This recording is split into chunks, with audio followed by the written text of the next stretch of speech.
Oh no, Scotty lifted from the wrong side. Scott didn't even succeed at the end. I mean, what worse thing could have happened?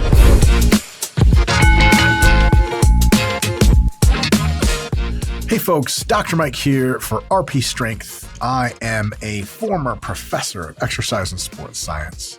I am a competitive Brazilian Jiu-Jitsu grappler and a bodybuilder of low repute. And I have been hurt before, sometimes quite severely.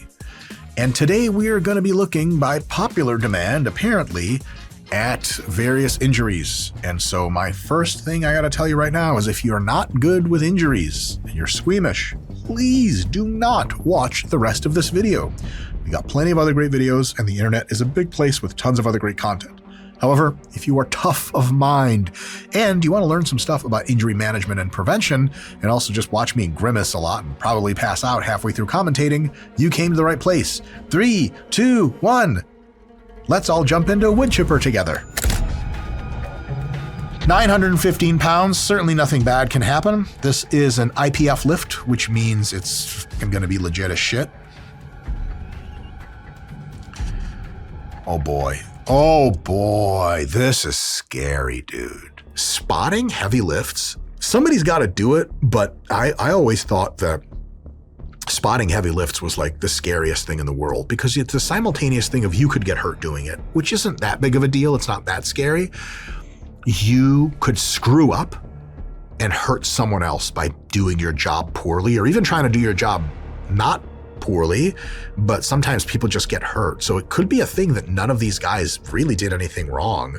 It just sometimes goes south, and I just hate to be the person that's involved in that at all. But God bless spotters, man. Oh my God. Oh my God. That was a whole lot of shit, huh? Yeah, there was a lot. There was a lot happening. All right. This video, according to the creators, just keeps getting worse and worse. I pray you never pinch 250 pounds on your junk.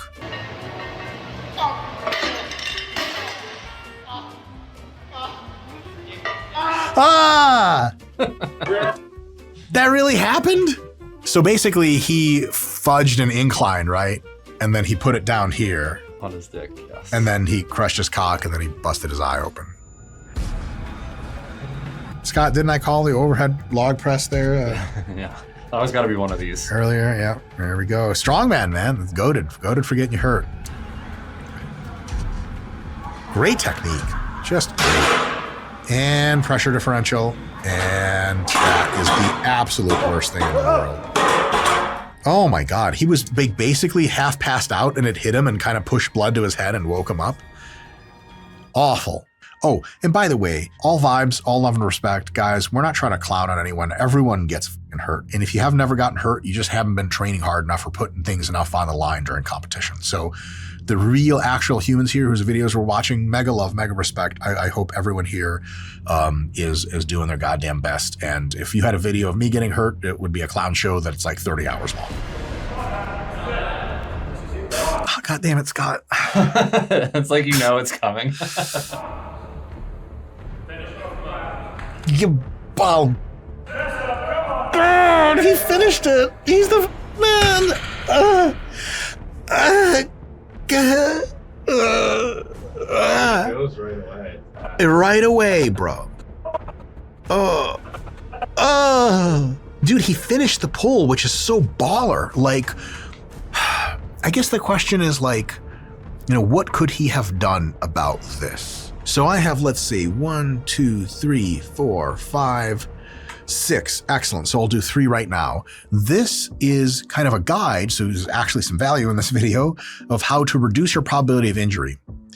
And one of them is, actually, hold on. 1, 2, 3, 4, 5, 6, 7. So there's a bonus one. The first one is the bonus one, and here it is. Accepting the risk. Anytime you go and try to lift heavy things, really try your hardest, especially when the reps are less than 5, like your 5 rep max or heavier, you have to understand that you are entering an environment where realistic risks exist. They're low, but they're real. And so if you haven't come to a peace of mind about that, just don't do strength sport. Every time you get under a heavy barbell or pick up a heavy stone or roll up a heavy log, you have to say, you know what? I'm going to try my hardest. And if injury comes for me today, it's part of being a warrior. If you're squeamish about it, just do bodybuilding like the rest of us pussies, and you'll probably never get hurt because the reps are super controlled and the weights are super light, relatively speaking, of course. Even in bodybuilding, you can still get hurt.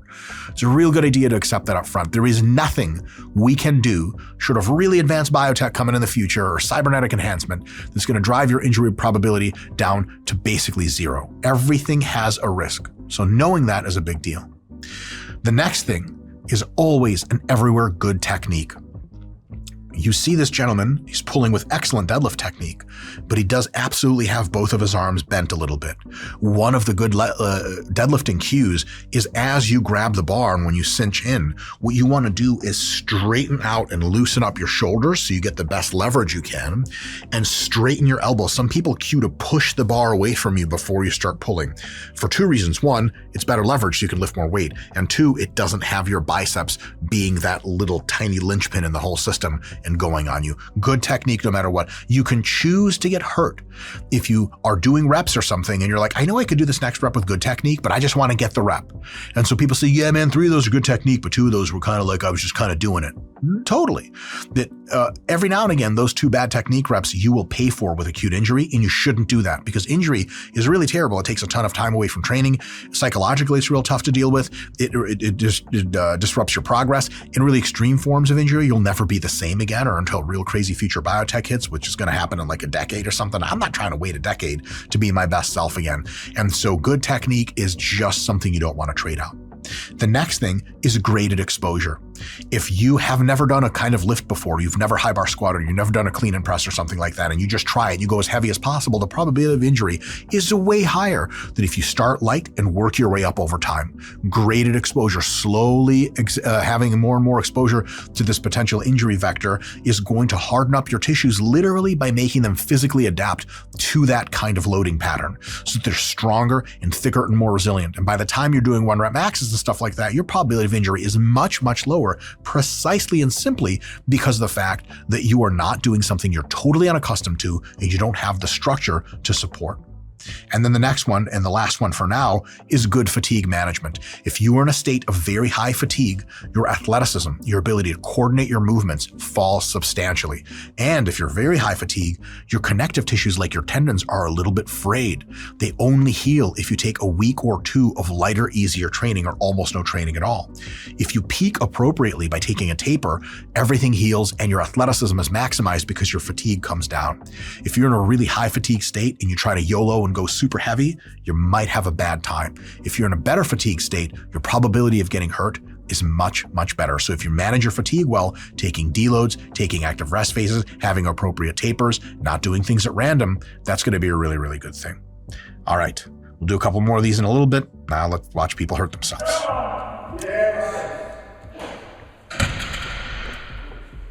Did he say no lift? He didn't get that lift?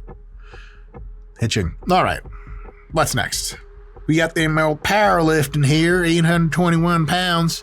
This is our boy Nick Best. Oh, Nick Best. A good guy. Very awesome person, someone we've had trained with on the channel. And he's just absurdly strong and is like 60 years old and still strong. It makes no damn sense. All right, what's he doing? Oh, did he do his lat? Yeah. Oh, God, that's actually quite rare and very disturbing. Get some aftermath for this one, too. Oh my God. Yeah. The lats kind of anchor you in and keep the bar close when you're deadlifting. And I saw that one go. This is terrible. All right. So when I first tore my lat off, I was a little nervous at first and I was waiting to see how it felt. And you don't feel too much, you know it's a tendon. And so right away I kind of knew it was a tendon. Look at that bruising. He got surgery on it, huh? Good for him. You want to reattach that, otherwise your arm doesn't really work. So I knew it could be fixed, and I knew it was just going to be a journey of hard work, therapy, going to get the stuff done once it's reattached, and then just taking my time and slowly and methodically working my way back. Wow. Yeah, honestly, once you get hurt, another thing is accepting the fact that you got hurt and asking only one question. What is my most intelligent thing to do now going forward to make this better? Throw away your notepad and your Excel sheets. The RP Hypertrophy app has all of your workouts displayed in one place with guided videos on exercise techniques and a program that evolves to better suit your needs the longer you use the app. All you have to do is follow the plan right on your phone and get the gains. Click on the link in the description of this video to get started. Is he pulling on a barbell that's outside of the rack? Yeah, it's just sitting on the rests. Okay. Well, this one's not gonna be rocket science. Oh, my sweet dick. Oh, yeah, guys, if something is not like stapled into a rack, it will come off and hit you in the cock. Number one rule.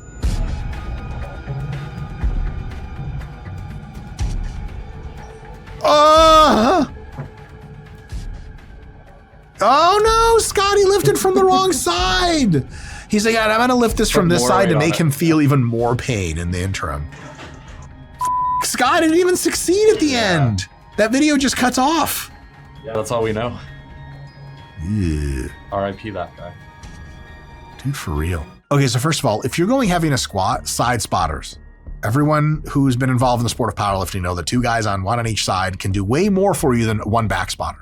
Arguably, one back spotter is like, unless they're very well trained and so is the lifter doing it, is like worsening the situation than not. Because this guy would have better off just like dumping backwards and getting shot out the front. Instead, he's like maybe about to die or something. I don't know. This is a really bad look. I mean, there are jiu-jitsu moves that try to neck wrench you and they usually can't apply 400 pounds of force on your neck. So good God. Good job, Michigan State. I'm kidding. I went to Michigan. You guys are great. All right, Mike, this guy, his name was Justin Vicky. This is but unfortunately, it's like an Indian influencer. This happened a few years ago. Okay. Is this going to make the main channel? This will probably end up in members. Okay. Folks, if you want to see actual, like legit, not blurred out and way more screwed up injuries, I don't know why you'd want to see such a thing. We have that in the members section and all the other exercise scientists that came before this, longer, harder, uncut, a bunch of other great content in our members section. Give that a click. Let's get back to the video. Larry the cable guy has to make an appearance. If you recognize him on the right side there. Oh, no way. Is that really him? Get it in. Get it in, brother. Oh! Was that as humorous? Yeah, sure was. That's not a bicep tear, man. That's his bone. Look at Larry's face. Poor Larry. Is Larry good at arm wrestling or some shit? Or are these just all very untrained people? Just snap that guy's arm. That guy looks fit. I know, man. Dude, arm wrestling's crazy. So we got through good fatigue management. Next up is going to be proper warm-ups. In any acute injury, you have, if you skip or shorten your warm-up, your probability of getting hurt is much higher than if you take the warm-ups. I like the 12-8-4 system, 12 reps with your 30 rep max, 8 reps with your 20 rep max, 4 reps with roughly your 10 rep max. Each one of those is a few minutes in between, a few minutes at the end, and then you're doing your actual work set. For most hypertrophy work, even a good deal of strength work, this is a good way to warm up. You want to mobilize, you want to get flexible. If you rush the process, tissues that are physically cold are literally, in the physics sense, more brittle and more likely to snap. Warming up is a very good idea, and it also gets you grooved in with your technique. And again, good technique puts you into better positions so that you don't get hurt. So warm up has multiple factors going for it to reduce injury probability. And the best part, it also makes you stronger, able to exhibit your strength better. So there's actually no good reason to not warm up outside of sheer laziness. And listen, a lot of the time I'll come into the gym and I won't warm up nearly as much as I should. That's a me problem. That's me being a bad person. Don't do stupid shit like I do and like many people do, warm up a ton. The next one is detecting the pre-injury. You're doing leg presses. Your quad feels real weird after rep number 9. 9 times out of 10, just rack the weight. And if you get up after racking, kind of wiggle your quad around, massage it a little bit, do a couple bodyweight squats. It feels totally fine. Take half the weight off the leg press. Do it for a few reps. It feels totally fine. Get under the leg press with full weight. Do a rep or two rack. Feels great. It was just like mini cramp or something. Nothing. Just keep doing sets. You lost nothing except for 10 minutes of your time. And you probably, maybe, possibly gained never having to get hurt. Whereas if you feel really weird and your quad starts doing something weird and you're like, that one more rep, that rep could be the thing that tears your quad. And then you're going to spend a lot of time in the hospital bed wishing you had stopped. A lot of times injury just comes out of nowhere and there's nothing to do about it. And if there's nothing to do about it, there's nothing to do about it. Don't ever worry about that. But if you know that you ignored your best senses and you're like, I should rack this. That's the thing. A lot of times with pec tears, when you're coming up, you're going to feel your pec get real tight and real weird. That's when it's time to rack. And sometimes people keep going and then the whole thing goes. Because if it gets real tight and real weird, maybe for 2 weeks, you're going to get really sore all the way up through the tendon. Rehab, just get into lightweight, super deep stretch. And after a month, you're as big as you've ever been, strong as you've ever been. There's no macro damage. You're just getting new PRs all the time.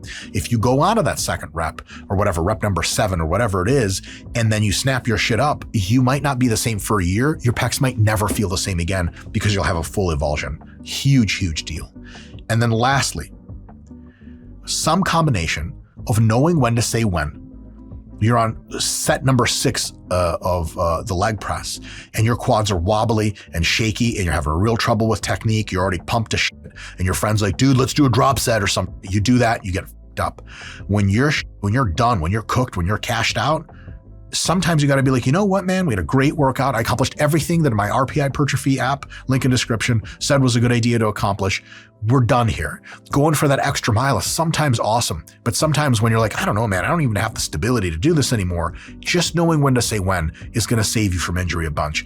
And a big part of that, this is why it's counted as only 6 of these, but 8 depending on how you count them, is just not doing dumb shit. Dumb shit is a very wide plethora of stuff, but it mostly includes ego lifts you've never trained for. Like the strongmen are like, oh, you're pretty jacked. Think you can overhead press this? You're like, yeah, why not? You don't warm up. You just do it. You snap your shit up. Dumb shit is when you get real competitive and lose track of your programming. You're doing sets of 5s, but someone's like, hey man, let's work up to a single. You're like, yeah, let's do it. Unplanned stuff like that. Ballistic jumps and things. A lot of people get hurt from grappling in the gym when they're not trained grapplers. I've been involved with other, content creators, and one of them, I won't say who this is, but not a bad thing at all, but he's like, hey, do you think you can take me down? And I'm like, well, probably, and he's like, all right, do it. And I got in on a single and I tried to pull a little bit and he backed up and I was like, I couldn't do it. And he's like, man, I thought you were like a black belt or whatever. And I was like, well, yeah, but then if you think it through, what am I going to do? I haven't warmed up. I'm going to wrench a single out of you. I'm going to pull my bicep. I got training to do. I can't afford to do that yet. Or I'll wrench a single, but you didn't ever wrestle. You don't know how to defend it. You fall on your ass and crack your coccyx or something like that because it's the gym floor. Or you try to really defend. I push your leg up and you fall and hit your head on a weight stack. No one is having any fun. And remember, the outcome of, oh, he could take me down in the gym, there's zero reward for that. So a lot of times, getting into stupid shit is absolutely the number one way to get hurt. Of all of the things I've ever gotten hurt through in my life, doing dumb shit was ranked number 1 by a long shot. Doing programmed, even very heavy lifts in the gym almost never got me hurt. So next time you want to do dumb shit, like seeing who can cheat curl the most, just don't do it. All right, re-racking onto independent racks is a fucking perilous thing. Ugh. It hit him in the face. Scott, this isn't even over because the shit is still up in the air, huh? Oh my God! It pinned him at the end. That was fucked up, you guys. The gym can be a dangerous place. What I will tell you is this. The vast majority of injuries that you will ever see, you only see because they are rare and very shocking. And you can get this illusion via what's called the availability heuristic, which is whatever stuff you've seen, your brain starts to build out its world model and say, oh, that's what happened. And if you've seen a lot of injury videos, you think they happen all the time. But the thing is, you've seen one of the 50 injury videos around the whole world that have cataloged a huge fraction of the injuries that have ever happened. So I will say statistically, every single sport as far as I know, is more dangerous than lifting weights at the gym. It has a higher injury rate. Basketball, soccer, forget about it. Way more dangerous. Now, when you see soccer players just kicking the ball around, you don't ever think like, oh my God, they're in dire straits. But when you see big, heavy weights and people moving them around, it's natural human intuition to think, oh my God, this is like super dangerous. Where the reality is the environment in lifting weights at the gym is so well controlled, and the forces are onset very slowly and with very dedicated ranges of motion. And in soccer, all you have to do is you step wrong, your cleat catches a little hole in the ground, and you turn your foot out, and there go half your tendons in your knee. So basketball, anytime you get off the ground, the return and you fall incorrectly is a huge disaster. We're not even gonna talk about cheerleading and gymnastics. So the reality is this: lifting weights is super, super ultra safe.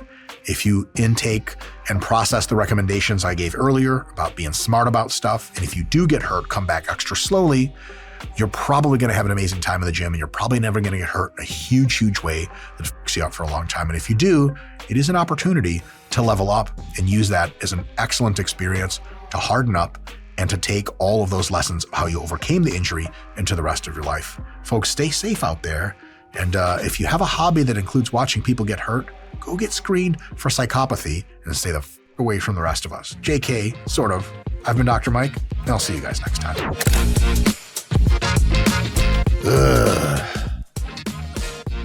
That was f***ed up.